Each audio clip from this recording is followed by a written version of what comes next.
एक समय की बात है, एक छोटे से गांव में रामू नाम का एक गरीब किसान रहता था।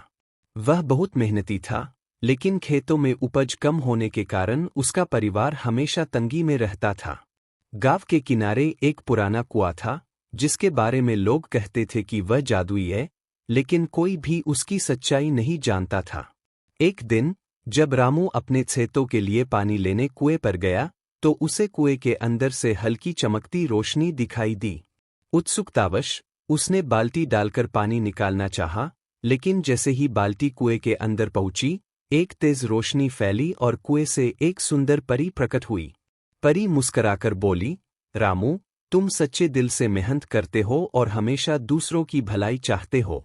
इसलिए मैं तुम्हें 3 वरदान देने आई हूं। सोच समझकर अपनी इच्छाएं मांगो।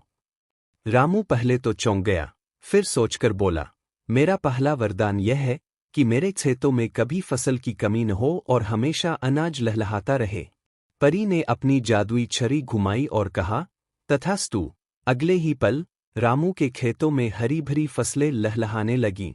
रामू बहुत खुश हुआ और बोला, मेरा दूसरा वरदान यह है कि मेरे गांव के सभी गरीब लोगों को कभी भूखा न सोना पड़े।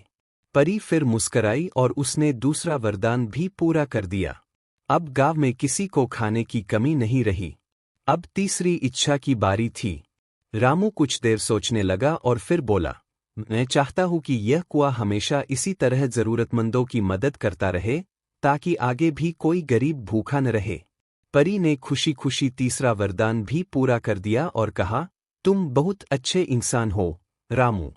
जब तक लोग सच्चे दिल से मेहनत करेंगे, यह कुआं उनकी मदद करता रहेगा। इतना कहकर परी अदृश्य हो गई। इसके बाद रामू और उसके गांव में कभी भी अनाज की कमी नहीं हुई। कुआं भी जादुई बना रहा और जो भी सच्चे दिल से उसकी शरण में आया, उसे मदद मिली। इस तरह रामू की अच्छाई और परी के वरदान ने पूरे गांव का जीवन खुशहाल बना दिया। सच्चाई और मेहनत का फल हमेशा अच्छा मिलता है, और जो दूसरों की भलाई चाहता है, उसकी खुद की जिंदगी भी सुखमय हो जाती है।